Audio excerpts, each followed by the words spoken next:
kitabu ama chuo cha Isaya, Nabii Isaya sura ya 60 mstari wa 2. Isaya, mwanadamu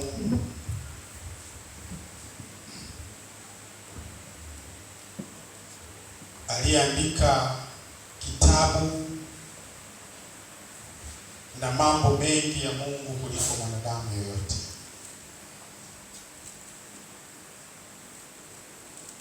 Isaya sura ya 60 mstari wa 2. Naomba aliyefika aweze kutusomea. Nitasoma. Unasoma hivi: maana tazama, giza litaifunika dunia, na giza kuu litazifunika kabila za watu, bali Bwana atakuzukia wewe, na utukufu wake utaonekana juu yako. Amina. Amina. Namshukuru Mungu kwa ajili ya nafasi na neema hii. Namshukuru Roho Mtakatifu aliyenirudisha hadi wakati wa Isaya kuweza kunieleza na kuniagiza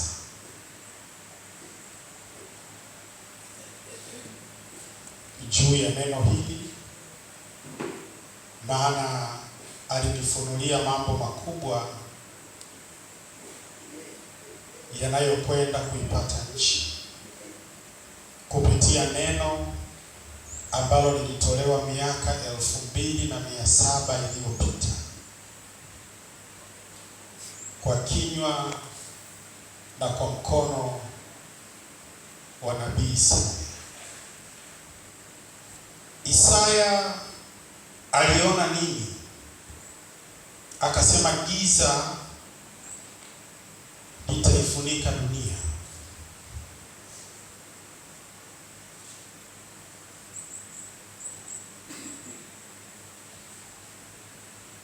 Tuko katika mwendelezo wa mahubiri na somo la nyakati za hatari, nyakati ambazo si salama. Na Roho Mtakatifu amenizuia kutoka mahali hapo, kwa sababu anataka watu wake waweze kuelewa.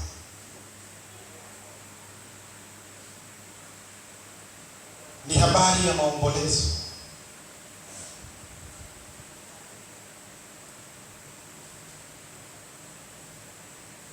Na kichwa cha habari cha siku ya leo kinasema geuka bado mapema.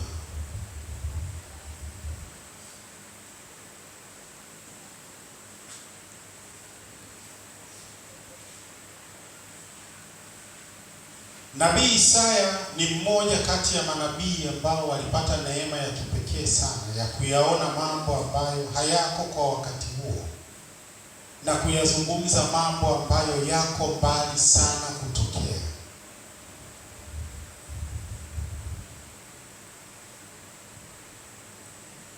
Ni nabii ambaye anazungumza leo miaka 2700 iliyopita, anazungumza habari za leo.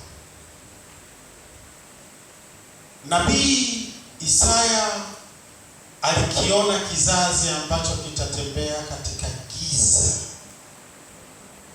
nene, na hili giza ni roho kutoka kuzimu itakayoifunika nchi,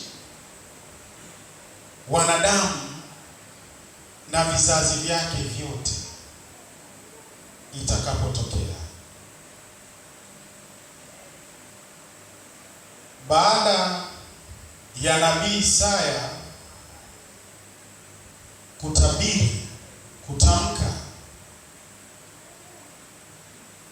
ya kwamba kitakuja kizazi ambacho giza kitalifunika na hakutakuwa na nuru ya kutokea.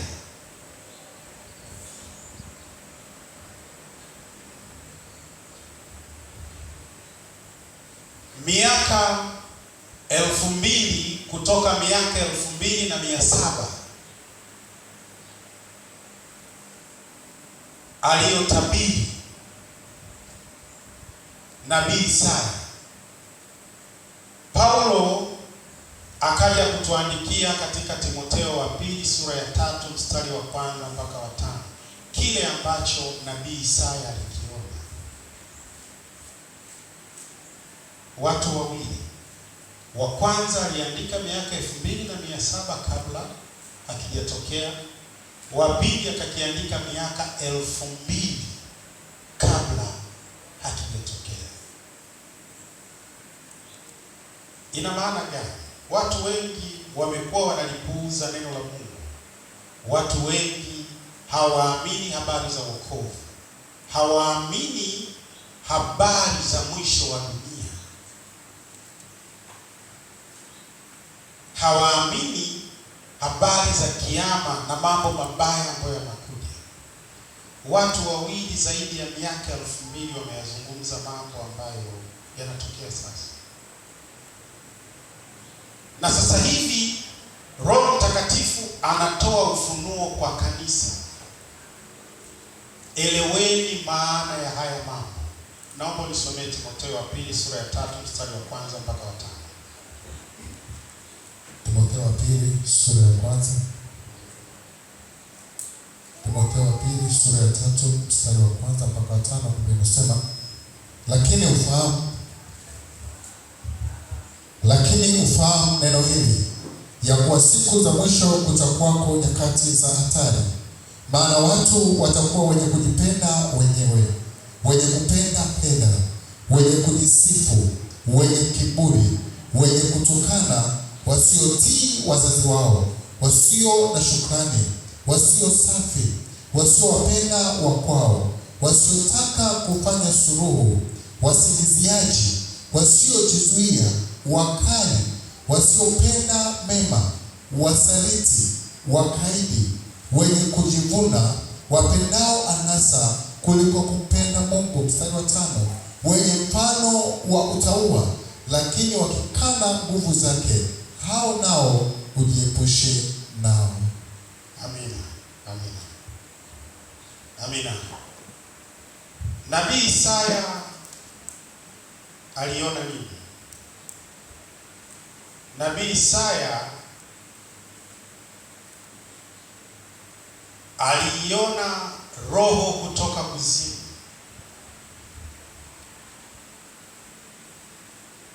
inayokuja kuleta mmomonyoko wa maadili, ikikaa ndani na juu ya wanadamu. Hii roho ni ya udanganyifu, na hii roho ni shetani mwenyewe. Atakuja kuwafanya wanadamu waende mbali na Mungu. Wanadamu ama kizazi ambacho kitaenda mbali na sheria, kitaikataa sheria, kitataka kuwa huru.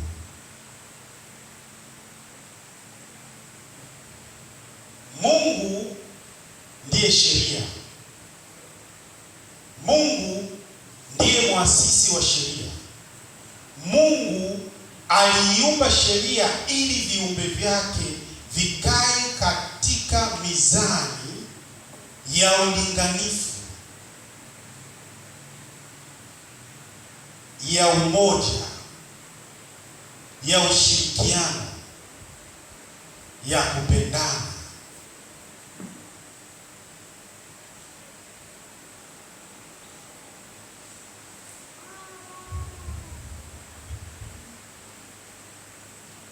Shetani ndiyo kiumbe cha kwanza kuikataa sheria.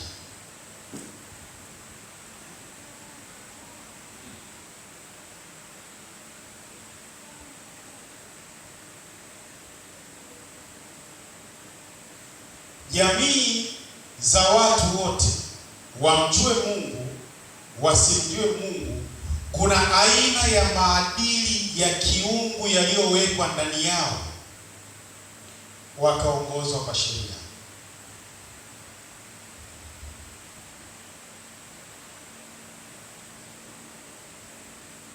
Jua lina sheria zake, ndio maana jua linaamka kila siku, linalala kila siku kwa muda wake ulioamriwa kisheria. Mvua inanyesha kwa sheria. Upepo unavuma kwa sheria. Dunia tunayoishi inaenenda kwa sheria. Watu waliosoma watakwambia kwenye dunia kuna gravitational force. Kuna sheria ya nguvu ya uvutano, sheria. Mimea ina sheria. Ndio maana ukiupanda mmea utaota kuja juu. Mmea hauwezi kuota chini. Na kisayansi wanakwambia ni sheria. Kuna sheria ya kutegemeana kati ya viumbe. Kiumbe kipi kimlishe nani kwa wakati gani na kwa utaratibu gani? Nje ya sheria hakuna ulimwengu.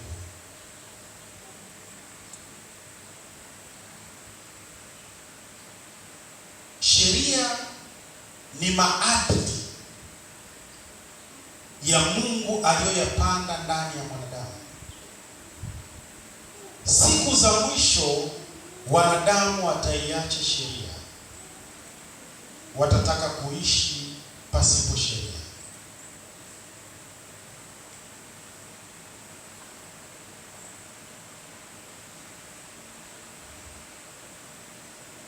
Ni roho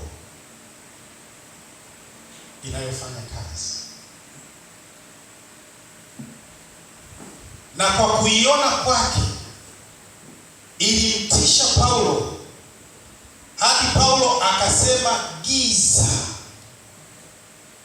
Maana yake hakutakuwa na tumaini tena. Hakutakuwa na msaada tena.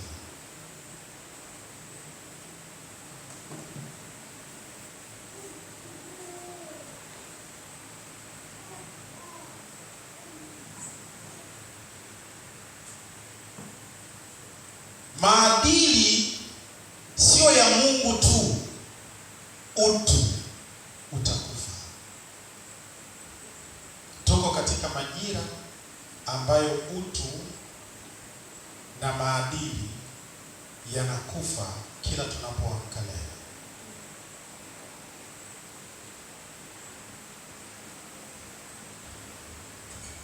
Watu wanaona maendeleo.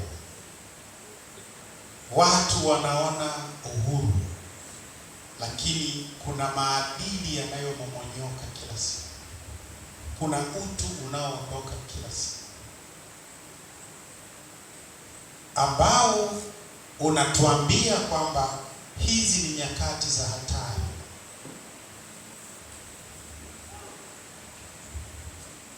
Shetani alikataa kukaa chini ya sheria ya mbingu.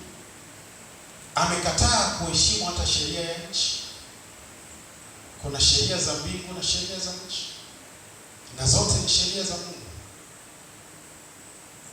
kwa sababu Mungu mwenyewe ndio sheria.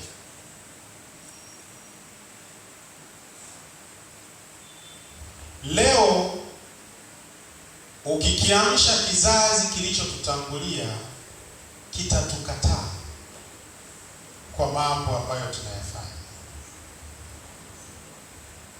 Kizazi kilichopita ambacho kilikuwa hakimjui Mungu, hakijawahi kufungua Biblia, hakijui habari zozote kuliko Mungu, lakini kilikuwa na maadili bora kuliko kizazi kilichoenda shule, kizazi kilichobatizwa, kizazi kinacholijua neno.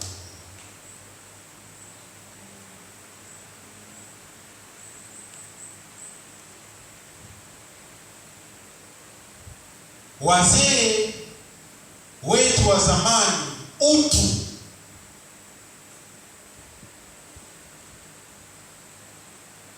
kilikuwa ni kitu bora kuliko jambo jingine lolote. Utu.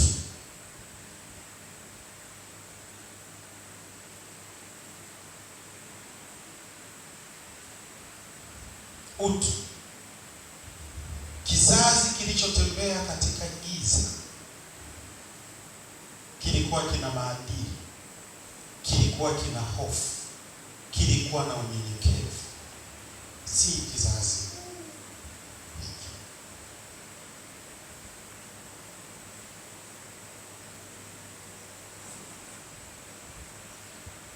Kizazi kilichopita ilikuwa ni aibu kujulikana baba yako ni mlevi, wala baba kuonekana amelewa mbele ya watoto. Ilikuwa ni aibu. Ulevi ilikuwa ni aibu. Hata ukienda shule, watu wakisema baba yako ni mlevi, shule nzima inakucheka. Lakini sasa hivi wababa wanalewa na watoto wao.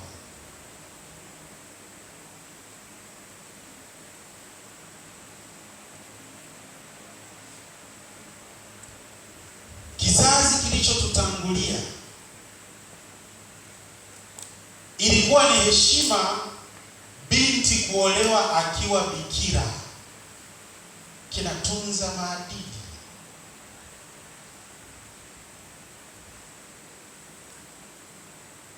Kijana hajawahi kumjua mwanamke. Sasa hivi binti anaolewa, kanisani kuna watu watatu wanaojua utupu wake, ukumbini kuna watu 20 wanaojua utupu wake.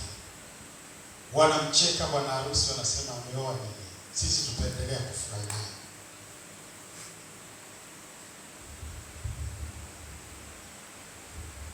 Kuwa safi, kuwa bikira ilikuwa ni sifa, na ilikuwa lazima ithibitishwe siku ya ndoa, na kama huna hiyo ndoa inavunjwa pale pale. Kizazi kilichopita, mtu kuwa kahaba ni mtu ambaye hajaolewa, yaani labda ameshahangaika, hajapata, kaamua kubahatisha. Lakini siku hizi wazinzi ni watu walioolewa na kuoa, ndio wanaongoza kwa uzinzi. Ndoa sio heshima tena. Kwa nini unanifunga? Kwa nini unanizuia? Kama unipi hela za mafuta, yuko mtu wa kunipa mafuta, kwa nini nisiende kuchukua mafuta? Hii ni sheria ya kibinadamu, kwamba mume akishindwa kukupa hela za kusuka, utaenda kuzitafuta kwa mwanaume mwingine. Umeikataa sheria ya Mungu ambayo hata wazazi wako ambao walikuwa hawamjui Mungu walikuwa wanaiogopa. Kizazi kilichopita, mwanaume kuongozana na mwanamke ilikuwa ni kosa. Kushikana mikono ilikuwa ni kosa.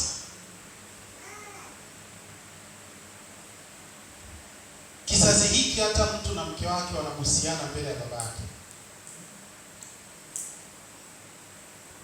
Kizazi kilichopita, hata ukienda nyumbani kwa baba yako na mama yako na mke wako, mkeo atalala chumba cha dada zako, wewe utalala chumba cha wadogo zako. Heshima. Heshima ili kwako. Ndio maana nakwambia, kizazi kilichopita kikiamka kitasema hawa sio watoto tuliowazaa.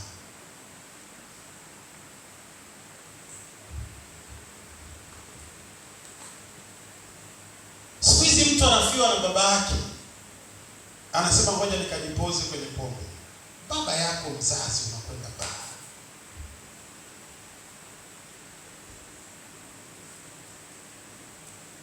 Kufiwa na mzazi ni jambo la kawaida. Mtu anapiga, bwana umesikia nimefiwa na baba, nimefiwa na mama. Zamani mtu alikuwa hawezi kuzungumza maadili. Walikuwa wanaheshimu. Misiba ilikuwa inaheshimiwa. Ukisasa ndio uovu mpya ambao adui anauleta katika maisha yetu.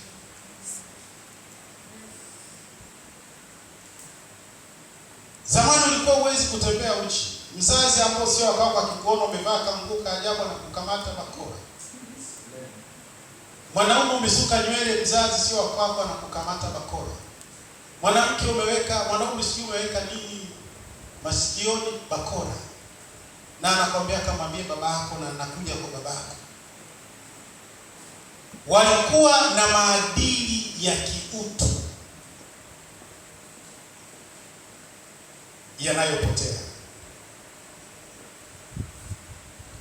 Nyinyi mnaona kama hivi vitu ni vya kimwili, lakini asili ya hivi vitu ni rohoni. Watu hawaondoki katika sheria mwilini, wanaondoka katika sheria rohoni. Hawaondoki katika maadili mwilini, wanaondoka katika maadili rohoni.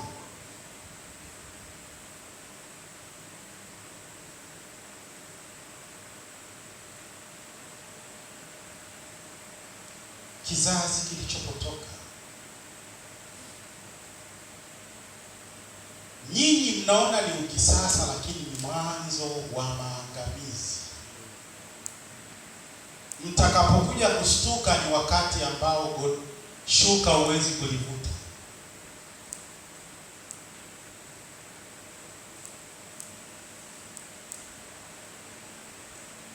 Tuko katika nyakati ambazo waliotengeneza sheria ndio wavunjaji wa sheria.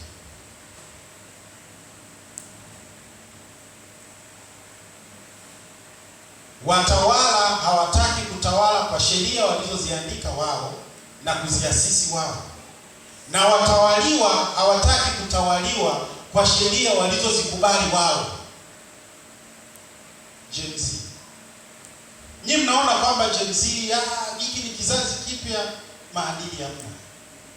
Hawa watu ambao mnawaita kizazi kipya ndio wanaotembea uchi, ndio wanaokunywa pombe toka asubuhi.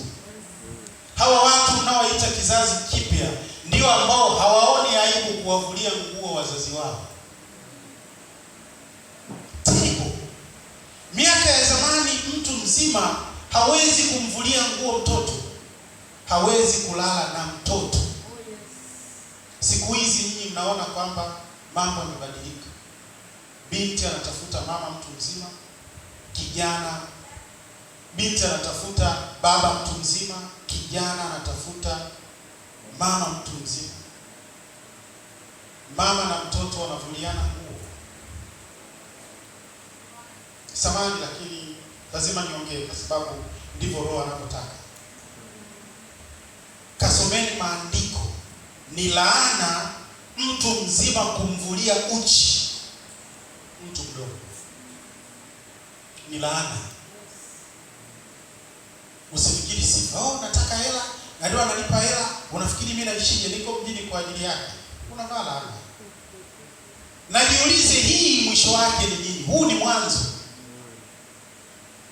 Chochote unachokiona hakiko sawa sasa hivi, huu ni mwanzo. Ukisikia habari za Sodoma na Gomora, usifikiri waliamka tu asubuhi mambo yameharibika. Walianza taratibu. Mwanaume anamtamani mwanaume mwenzake.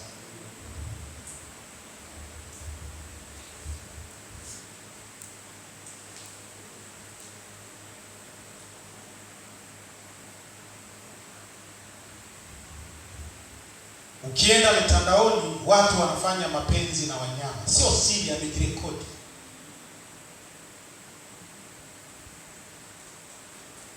Utu upo. Mama anajifungua, anajirekodi. Haya mambo mmeyatolea wapi? Mmejifunza wapi? Swali la kujiuliza, haya mambo tumejifunza wapi?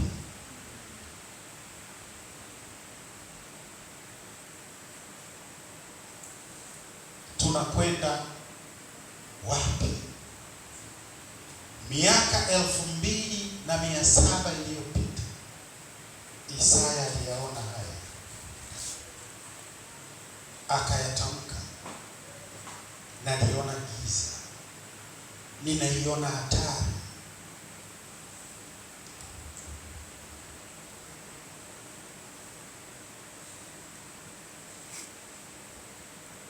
Sasa hivi mtoto anataka kuwa huru, hataki kuongozwa na mzazi. Mama, mimi ni mtu mzima.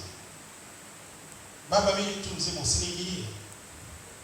Haya mambo zamani hayakuwepo na hayako kwa bahati mbaya. Na usifikiri wale wazazi wetu walikuwa wajinga. Wale wazazi ambao waliweka maadili yaliyo bora walikuwa na akili kuliko sisi,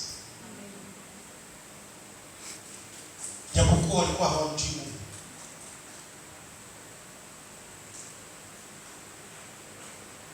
Wazee wetu wa zamani hawezi kumuona mwanaume mwenzake hana nguo akamtamani, hata kama alale pale hana nguo. Hawezi kumtamani mwanaume mwenzake. Haya mambo hayawezi kufanyika kama hili giza halijakaa juu yetu. Hayawezi. Hayapo, hayakubaliki.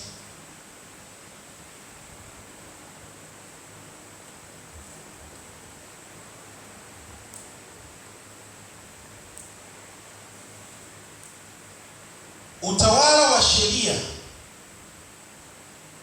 unapoharibika, mwanadamu anapokataa kukaa juu ya sheria na kutaka kuwa huru, tegemeeni mambo mabaya zaidi kuja. Tegemeeni mambo mabaya zaidi kuja. Itafika wakati mzazi una hela, una gani, una hela, mtoto anakuua arifi asitalie. Na ni kawaida, ni furaha. Kama mimi nateseka wakati baba ana kila kitu. Utakapoanza kuona mwanadamu anakula nyama ya mwanadamu mwenzake, msishangae. Ndiko tunakoelekea. Habakuki anasema, maana hata mahakamani sheria imepindishwa. Msitegemee kuona haki tena.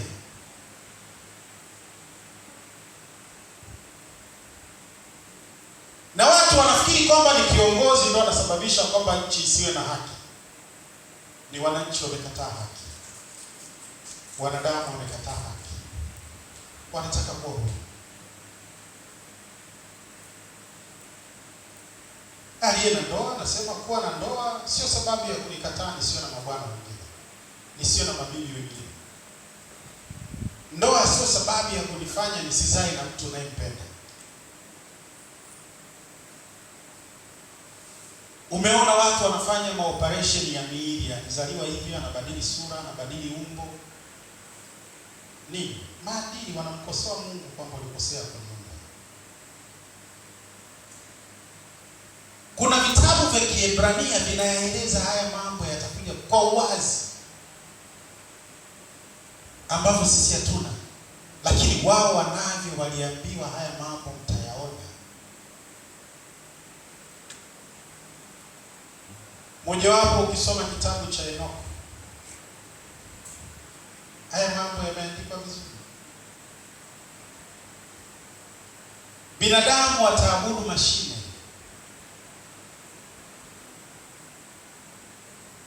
Hizi AI mnazozisikia sijui nini, mnashangilia, mnachekea, mwisho wake ni mbaya kwa wanadamu. Kwa sababu emotion, hisia za kiubinadamu zinakwenda kufa. Siku hizi mtu anaenjoy kuchezea simu kuliko kuongea na mwanadamu mwenzake. Nyie mjaona? Unaweza ukakaa na mtu anacheka na simu, wewe umekaa pembeni amekununia.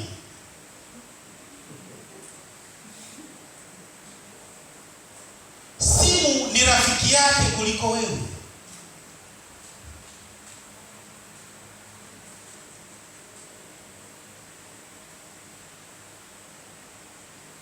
Teknolojia inakuja kuua hisia.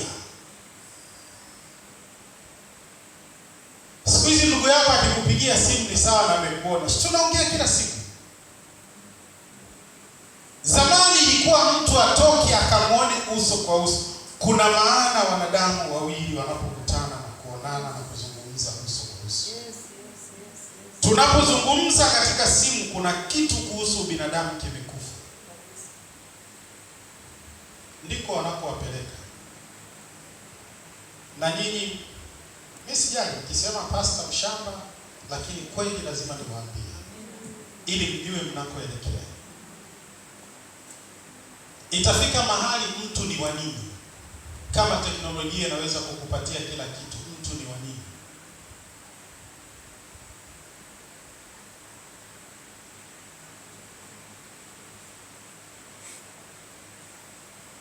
Kitabu kimoja ndio kinachoeleza haya mambo yote. Na usije ukafikiri kwamba pastor kajitungia, kaona vitu kajitungia. Paulo naye alizungumza miaka 2000 kabla sijazaliwa. Timotheo wa pili sura ya 3 mstari wa 1 mpaka wa 5. Paulo kayazungumza haya. Na si ajabu wakati wanayaongea waliokuwepo walikuwa wanacheka kwamba kuna siku tutaacha maadili yetu. Kuna siku haya yatafanyika, haiwezekani. Hizi ni nyakati ambazo sio salama.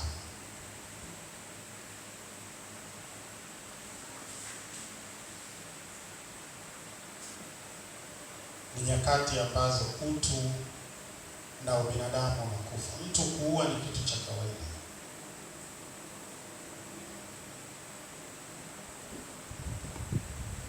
Mtu kutoa mimba ni kitu cha kawaida. Tena wanasema ipitishwe na sheria watu waruhusiwe kutoa mimba.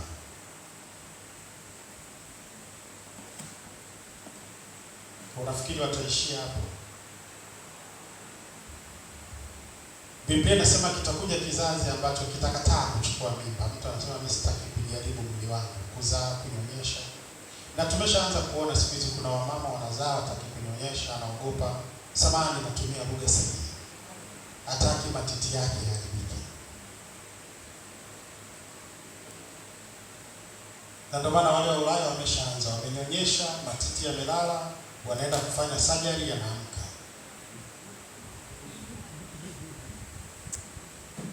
Ndiko ulimwengu unako pelekea. Ulimwengu utakapoikataa sheria ndio mwisho wake.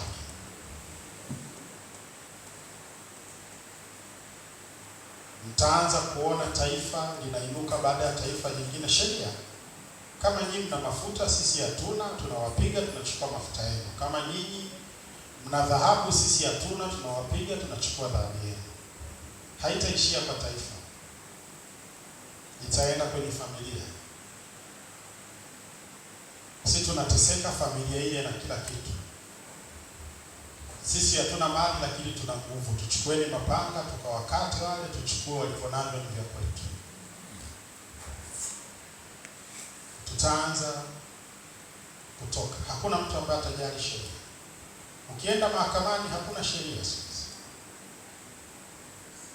Mwenye nacho ndio sheria. Mwenye cheo ndio sheria. Huwezi kushindana na mwenye fedha mahakamani kwa sababu sheria ipo. Na sio kosa la watu wa sheria.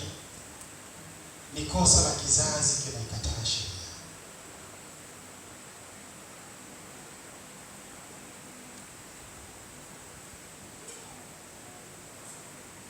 Ukisikia mwenzi wako ametoka nje ya ndoa, sheria nyepesi ulionayo ni kulipiza. Hii elimu kawapeni nani?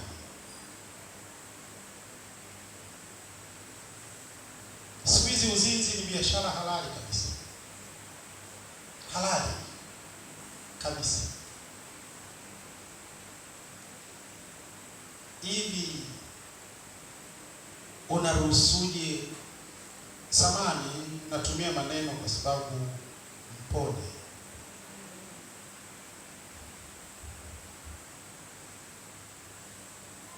Unawezaje? Natumia maneno sahihi ili upone. Amen. Amina. Unawezaje kuruhusu uchi wako uone kila mtu? Unapata nini? Hebu unapata nini? Kila mtu unamvulia, kila mtu unamuonesha. Unapata nini? Hata ukishiriki naye umepata nini? Hata akikupa hela, akikupa magari, umepata nini? Ikiwa siku zako ziko pale pale za kuishi.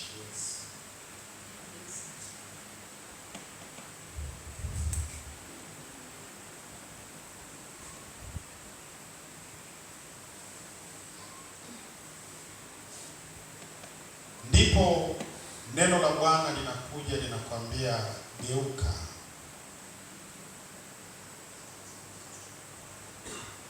Hatuongei maneno ya kutunga, tunaongea maneno yanayojithibitisha yenyewe. Biblia ina zaidi ya nabii, kuna zaidi ya nabii 10,000 ndani ya Biblia, na zote zimekamilika na kwa wakati na kwa namna ambayo Biblia ilizungumza kabla.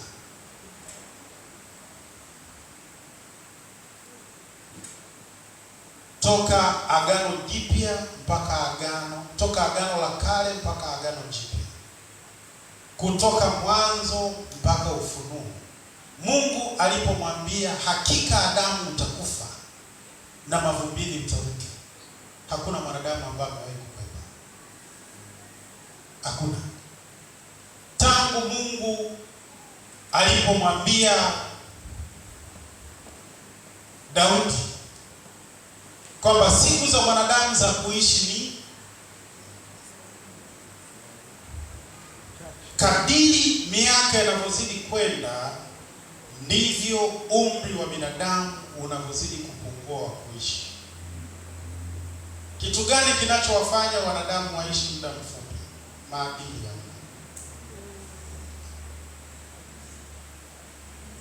Mungu akiangalia anaona hana faida ya kutuweka muda mrefu duniani.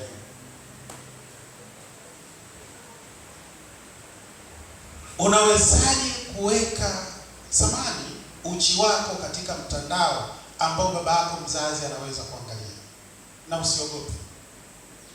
Basi usiogope, wote muogope baba yako mzazi.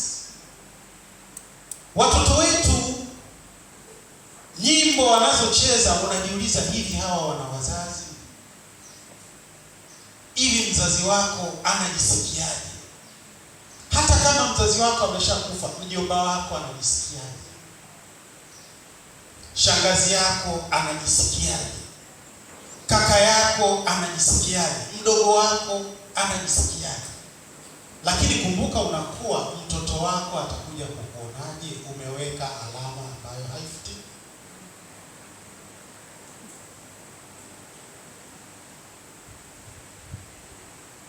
Watu wanajichora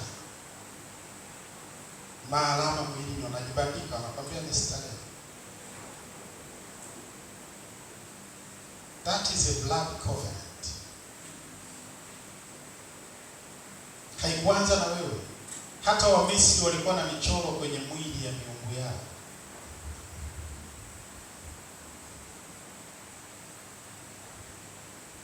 Denge alianza na wewe, liko kwenye Biblia. Mungu anawakataza wana wa Israeli, msinyoe denge wala msijichore katika miili yenu alama yoyote.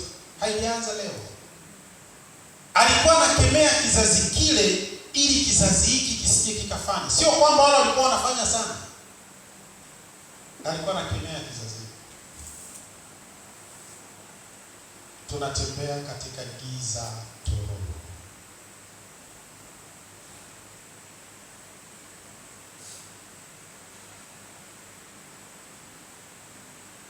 Wale wenye akili wanatambua majira.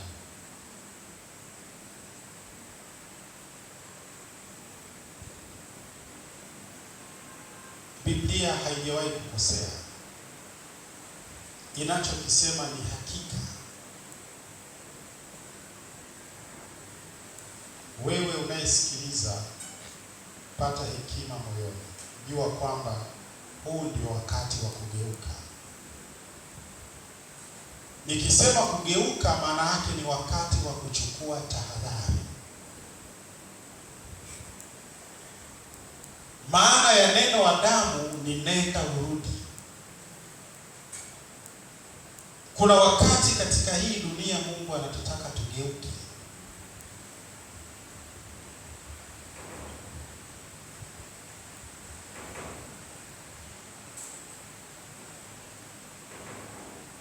Ni wakati ambao lazima turudi katika Injili.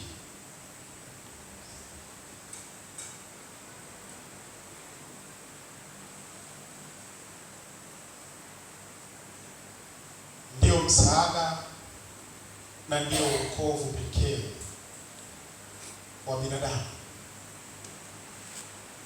Maandiko yanasema nuru itakuzukia, nuru.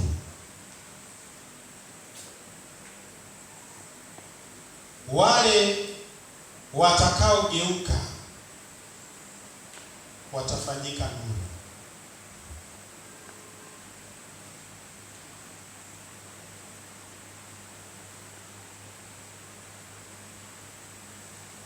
Watu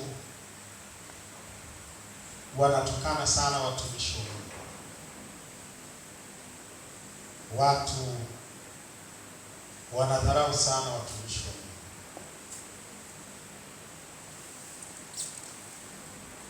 Watu wanaowaombea wawe salama ndio wanaowatukana.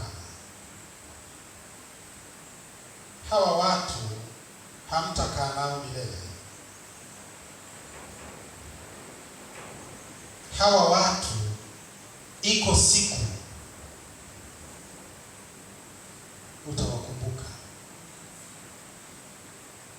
kwa sababu ni kwa ajili ya hawa watu dunia bado iko salama.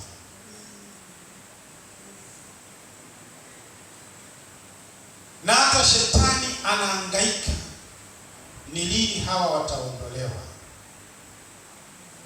niwe huru. Hawa watu mnaowachukia, wanaoomba, wanaohubiri, wanaowaelezeni kweli, ndio wanaomfunga shetani asiwafunge nyinyi.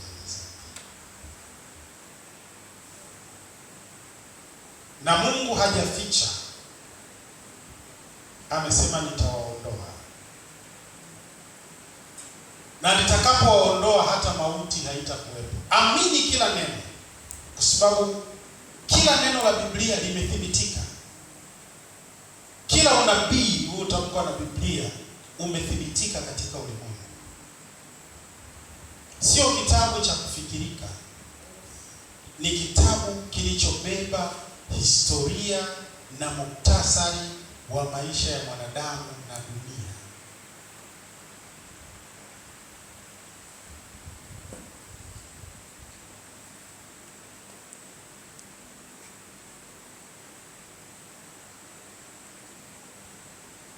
Usidanganywe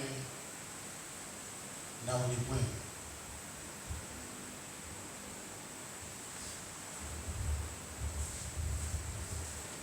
Usiwe mateka wala zao la uovu unaoendelea sasa katika ulimwengu.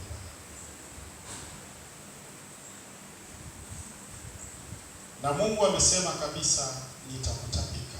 Ukiwa baridi nitakutapika, na ukiwa vuguvugu nitakutapika.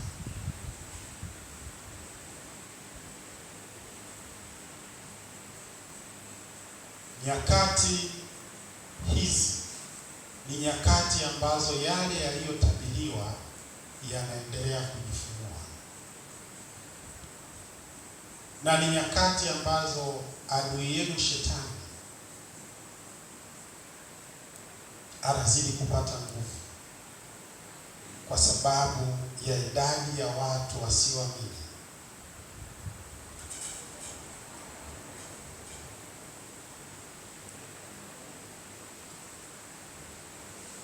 Kizazi kilichozaliwa nje ya sheria, kikakuwa nje ya sheria, kitakuja kuzaa nini?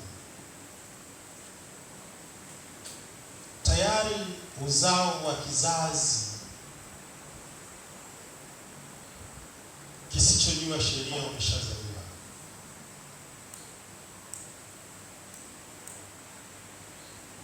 Katika moja ya maneno ya unabii ambayo nilitoa mwaka jana, mwaka juzi, nilisema mtaona mengi. Mmeona jinsi watu wanavyokufa siku hizi. Ghafla ulikuwa naye hayupo, misiba imeongezeka. Watu wanasema zamani kulikuwa kunaga mtandao, haya mambo tulikuwaga hatuyajui. Kulikuwa hakuna mtandao, ni kweli. Jiulize, wangapi waliokufa unawajua? Linganisha sasa na zamani. Wangapi kwenye familia yenu waliokufa sasa na waliokufa zamani? Wangapi waliokufa ghafla na wale wa zamani? Maana yake nini? Kayasome maandiko.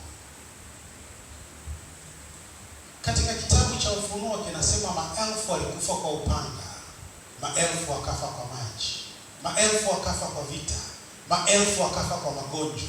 Anazungumzia maelfu. Mungu anasema utakapoona idadi ya vifo vinaongezeka, iwe ni kwa magonjwa, iwe ni kwa vita, iwe ni kwa namna, iwe ni kwa ghafla, iwe ni wakati.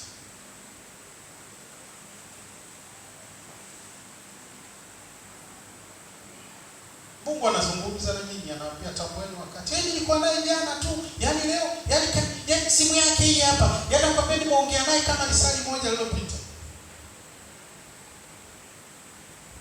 Ikiwa maisha ya yule hayakuwa salama risali moja lililopita, una uhakika gani na ya kwako yatadumu kwa muda gani?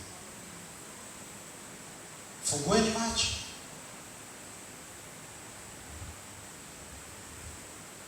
Oneni. Badilikeni.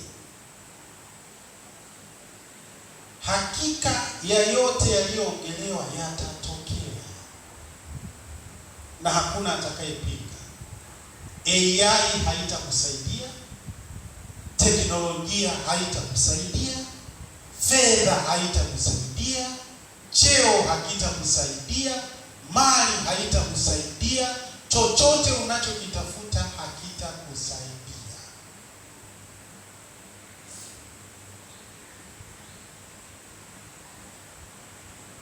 Wengi mtakapokuja kugundua tayari kumeshakucha.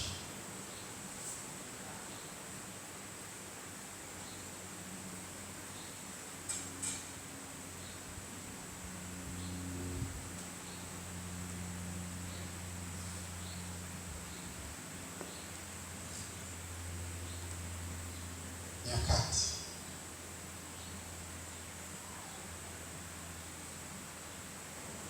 Nyinyi ambao mmepata neema ya kuisikia habari hii,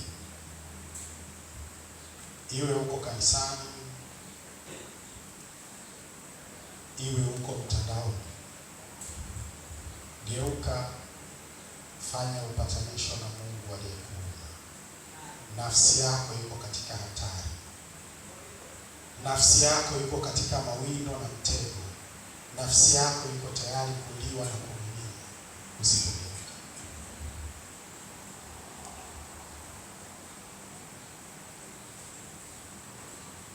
Uchawi sio kitu ambacho mchawi atakaa tena shambani porini umfuate.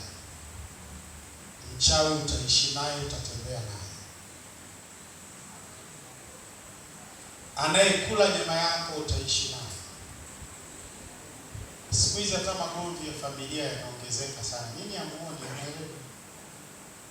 Ndugu, maofisini ndio magomvi ya ajabu. Mitaani ndio magomvi ya ajabu. Hama leo hakuna kitu mnajifunza. Hakuna kitu mnaelewa. Hakuna kitu kinawastua.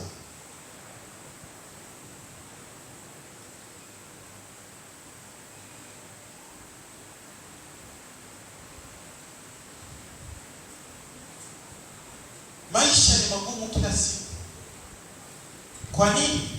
Liko jambo shetani analiandaa.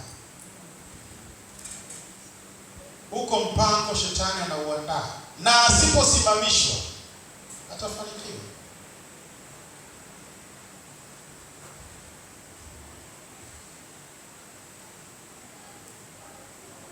ni ujumbe wa maombolezo, ujumbe wa msiba, ujumbe wa huzuni, na nitaendelea kutoka mara nyingi kuzungumza kile ambacho Bwana ananishuhudia moyoni mwangu, nikisema kwa ajili ya uponyaji wa roho za watu ambao wako tayari kutafuta msaada kwa Mungu.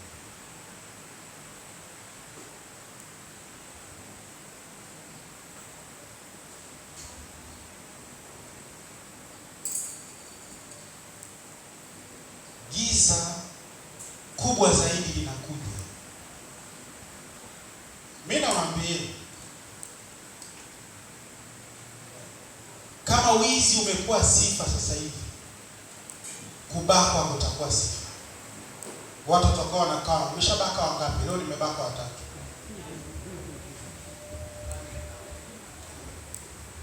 Unabakwa, kashtaki popote, hakuna next.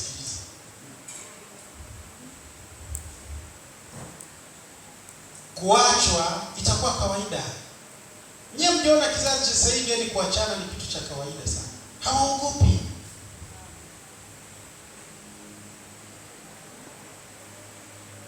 Kitu cha kawaida. Kuchawiana kitakuwa kitu cha kawaida. Tutakuwa mkikutana mnajaribishana nani mwenye nguvu zaidi.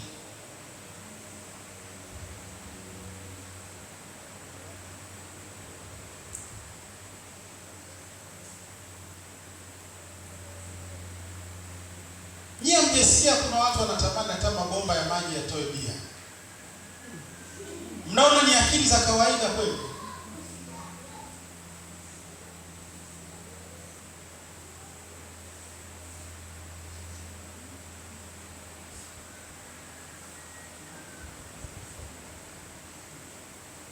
Hamuoni huu ni wakati ambao Biblia ilizungumza?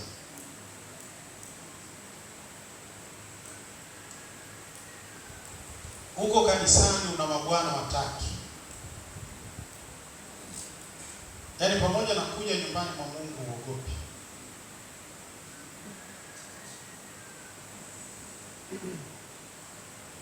Yesu aliwaambia wanafunzi wake, mko 12 lakini mmoja si.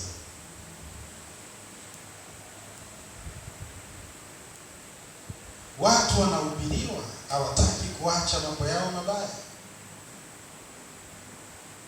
Watu wanaombewa, hawataki kubadilika. Kwa nini? Hawataki sheria. Acha boyfriend staki. Acha wame za watu staki. Acha dhambi staki. Acha ulevi staki. Hataki sheria.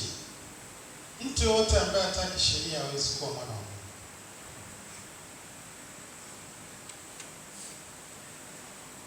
Mtu yote asiyetaka kukaa chini ya sheria, akaongozwa kwa sheria, akatii sheria, hamjui Mungu.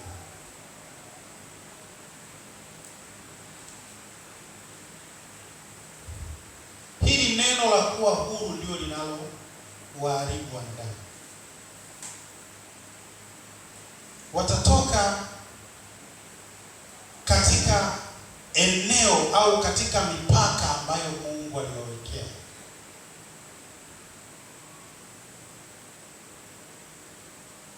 Watatoka.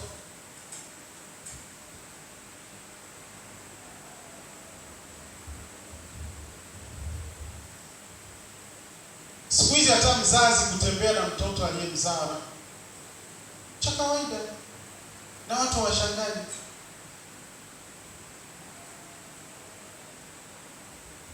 Alienda kwa mganga akampa masharti kwamba atembee na mtoto wake ndio apate utajiri. Sio kweli. Shetani anachokitafuta kwako ni kuharibu maadili. Ukishavunja maadili ukakataa kukaa ndani ya sheria, wewe sio wa Mungu. Na hawezi kuishia hapo.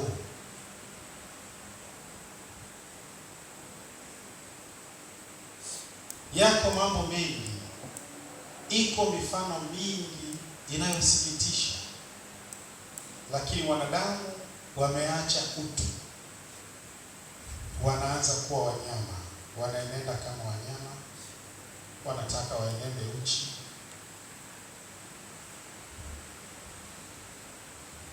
wanataka waue wanavyotaka.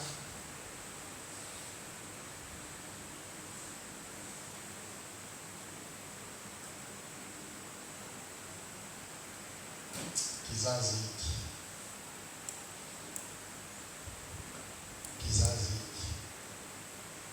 Yesu akawaambia wamama wa Yerusalemu, msinilie mimi, nililieni ninyi na kizazi chenu.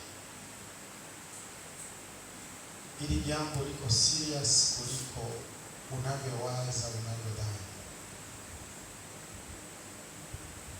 Ikiwa daktari anaweza kumbaka mgonjwa, nani yuko salama?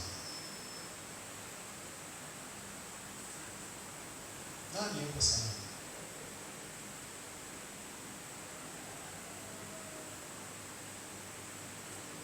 Walio haki hawako salama, na wasio haki hawako salama.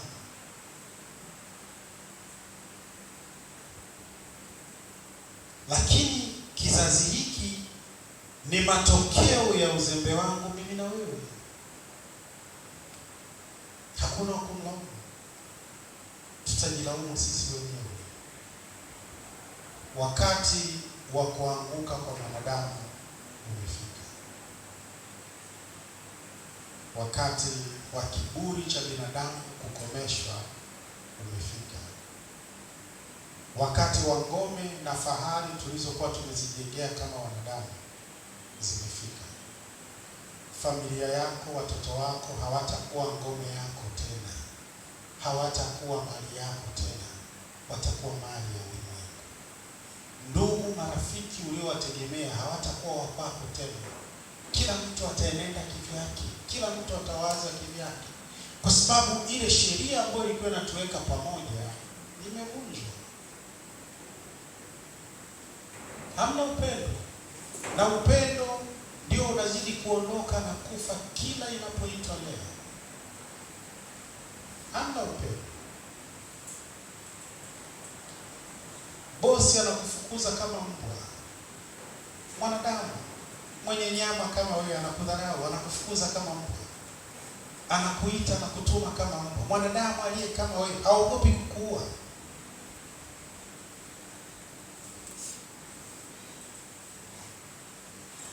Ipo siku hawa mliowadharau watachukua sheria mkononi, watainuka. Na kumbuka, nyinyi mlio nacho ni wachache, hawa ni wengi. Na watakapomaliza na wakubwa, wataanza wao kwa wao. Nani atakuwa salama?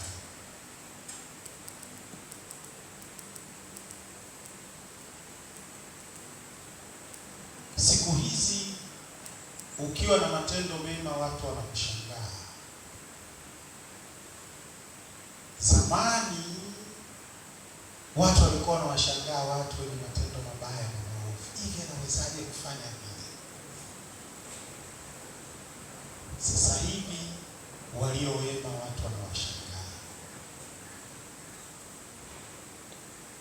Hivi unawezaje kuwa na mke mmoja? Yaani na mke tu, yaani hauna girlfriend, hauna mpango nje. Naambia niko na mke wangu. Anakutoshaje mke wako? Wakati huna ulikuwa unatosheka na nini? Kwa sababu kuna wakati ulikuwa huna.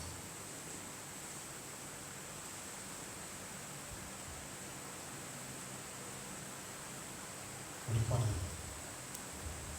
Matajiri hawatosheki na hela, wanatafuta kila siku.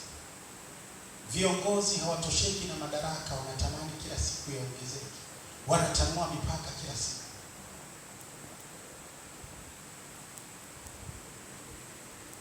Dunia inazidi kuzaa viongozi wabovu. Nyinyi nafikiri ni bahati mbaya? Ni uzao ambao unainuliwa.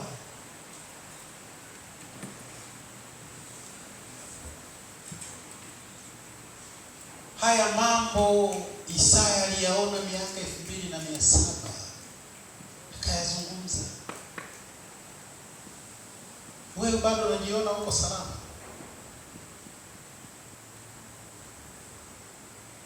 Paulo aliyaona miaka 2000 iliyopita akayazungumza. Leo tunayasikia tena na kuyaona, tunayajua, hatutaki kugeuka.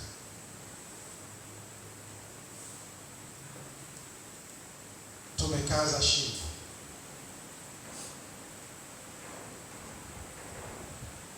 Tuko katika nyakati ambazo Mungu anazungumza kwa ukali kwa lengo la kutaka kutuokoa, lakini hatutaki bado. Hatutaki. Kama hutaki, subiri kufa. Watu wanaamini kwamba ukifa ndio mwisho wa mambo. Sio kweli. Nimejuaje? Kasome Biblia. Kwa nini naamini Biblia? Nimeziona nabii nyingi zikitimia zilizoandikwa katika Biblia. Hajawahi kuweko mwanadamu mjanja ambaye alikwepa unabii wa Biblia.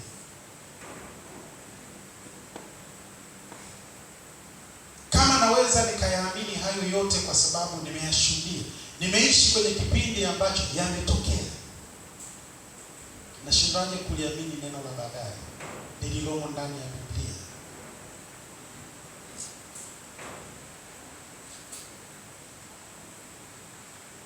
Tunazungumza mambo serious.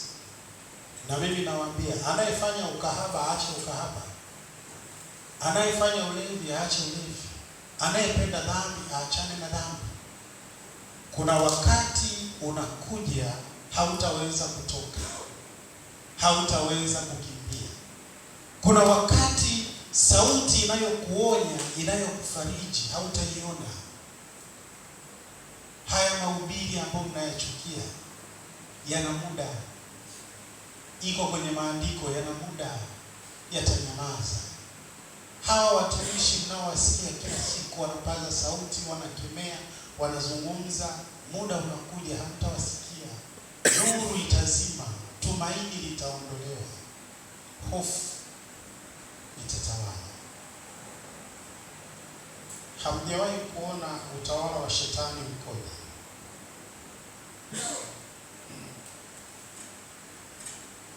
Hata mashetani yanayomtumikia shetani hayamtaki shetani kwa sababu ya ushetani anaofanya.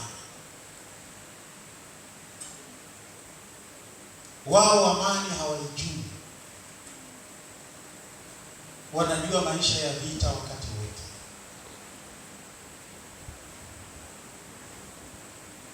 Shetani naye ana hofu, muda wake unakaribia kuisha.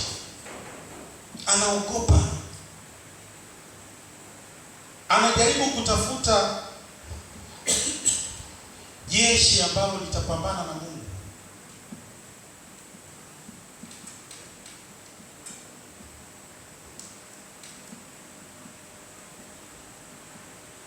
Lakini maandiko yanasema hata kusimama tu hawataweza kusimama. Chagua upande leo. Kama unaipenda dhambi, ifuate. Kama unampenda Kristo, fuate Kristo.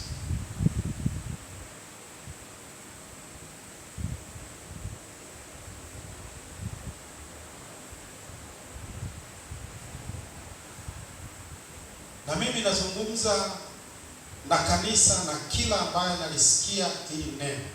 Huu sio wakati wa kubeti kwenye mambo ya rohoni. Tuko katika wakati mbaya.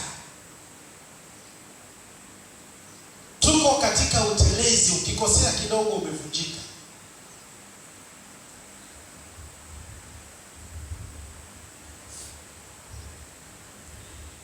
Hatuko katika wakati wa kupeana maneno matamu, kutiana moyo katika vita. Risasi za adui tunazisikia. Mungurumo wa magari ya adui tunaisikia. Hatuwezi kukupa moyo. Siwezi kukupa mkate, nitakupa risasi.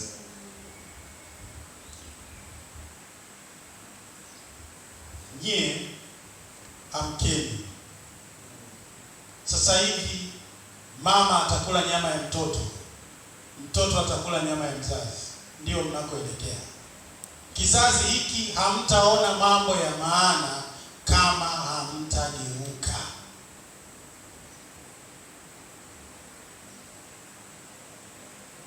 Kama hautageuka, hautaona mambo ya maana. Kama hautabadilika, hautaona mambo ya maana.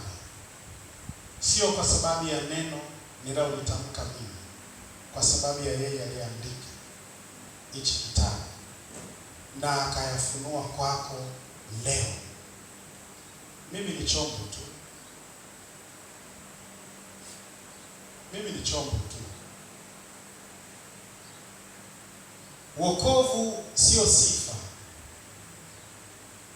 Ni wakati ambao wokovu yanakuwa ni maisha yako ya kila siku.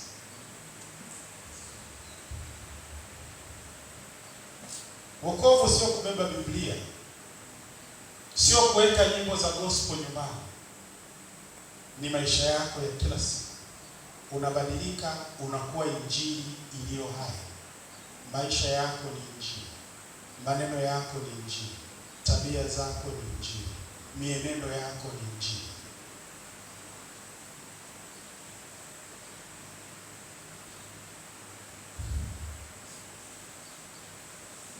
Muombe sana Mungu, mtegemee sana Mungu. Ombeeni sana watoto wenu ambao wanakwenda kuishi kwenye hizi nyakati. Kila mzazi asimame vizuri na mtoto wake kwa uimara na kwa unyofu mbele za Bwana, kuhakikisha watoto wake na uzao wake hauwi uzao wa hiki kizazi cha maadili mabovu, maadili yaliyomomonyoka, maadili yaliyokufa.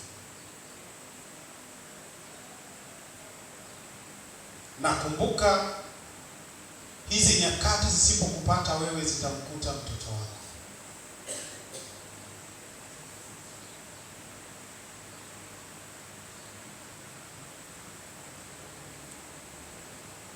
Angalia mbegu unayoiacha kwa watoto wako.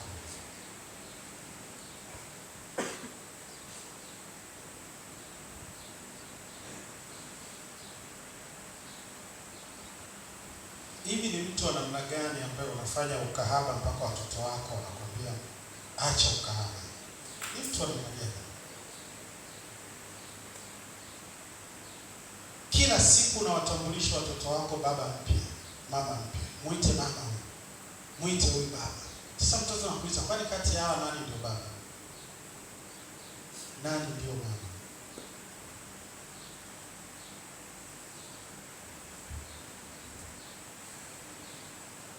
Nyakati ambazo wanawake wanasema bora tuzae, tuna uwezo wa kulea watoto wetu wenyewe.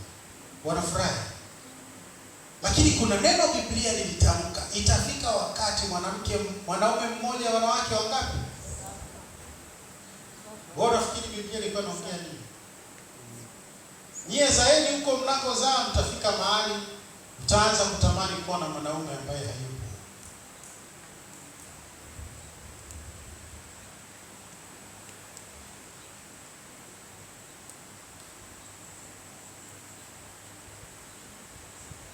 Mwenye akili arudi leo.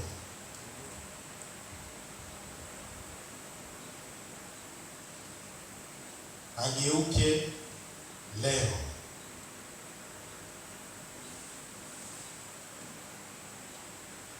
Mjitambue. Maisha yenu yana expiration date.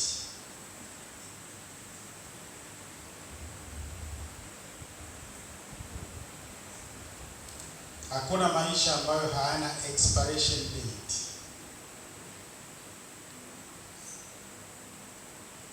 Na kama utakufa kama Biblia ilivyosema hakika utakufa, basi jua hukumu inakusubiri, kwa sababu ndivyo maandiko yanavyosema. Ikiwa hautakufa, maneno niliyoyasema leo ni uongo tu. Kama hautakufa, kwa sababu nimesema utakufa kwa neno ambalo nimelitoa. Ikiwa hautakufa, haya maneno hayakuhusu. Lakini ukijua kuna siku ya kufa, nenda kageuke bado mapema, wakati neema bado ipo, wakati nuru bado ipo. Kuna wengine wanadhani siku ya kufa akiomba toba ndio ataenda mbinguni. Sijui nani kawafundisha watu. Anataka kufa, kanitie padri anisalishe sala ya mwisho. Na ndugu zako, yeye ni marehemu kafa vizuri kweli, alikala na mkate wa Bwana, akawekewa na sakramento kafa. Yule Mungu kampokea vizuri. Wewe ya wanadamu ni ya wanadamu, na ya Mungu ni ya Mungu. Kama neema ilikwisha kufungwa kabla hujafa, hata ufanye nini, you will never make it to heaven. Kama Mungu akisema nilishakusemesha mara nyingi umesikia, roho yangu haiko radhi na wewe. Religion is not a procedure, is not a protocol. Mambo ya Mungu sio mambo ya procedure. Sio mambo ambayo ukitimiza 1, 2, 3 umemaliza. Soma hiyo. Hamna hicho kitu. Hamna hicho unachokiambiwa na unachoambiwa hakimu.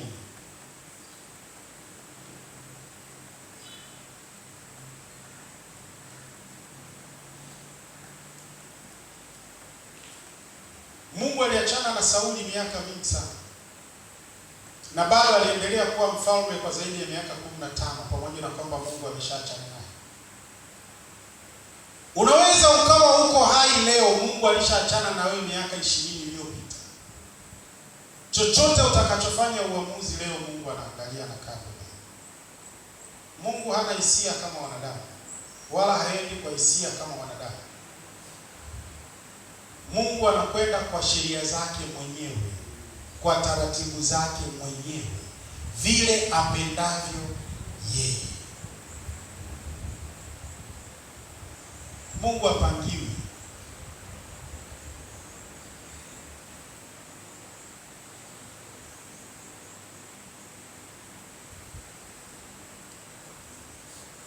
Kuna watu ambao kufa kwao hata nafasi ya kuomba sala ya toba haipo. Kwa sio ukajiaminisha kwamba taomba sala ya toba.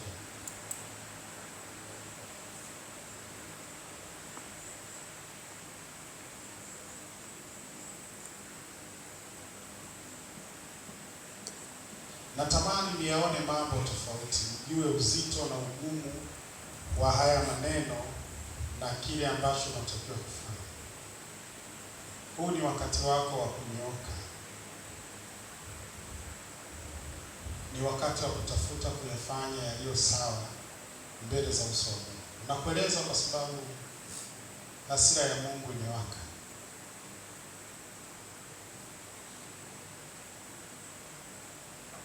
Giza kuja ni matokeo ya nuru kuondoka. Nuru ikiwepo, giza haliwezi kutawala. Kuondoka kwa Mungu katika maisha ya wanadamu kunalifanya giza litawale, shetani atawale.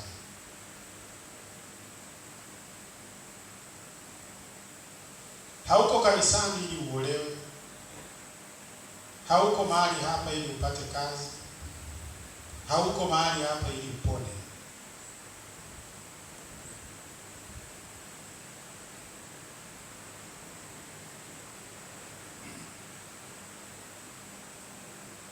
Uko hapa kwa sababu unampenda Mungu.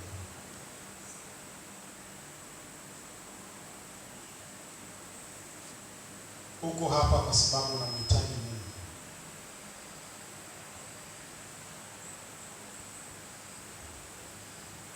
Uko hapa kwa sababu unahitaji kutubu na upate msamaha wa kweli. Uko hapa ili maisha yako yaweze kubadilishwa, hatima yako iweze kutengenezwa.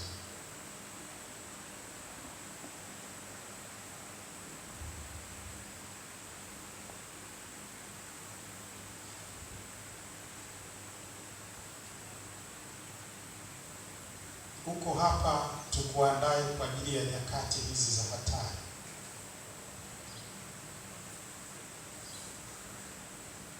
Mwenyezi Mungu atusaidie.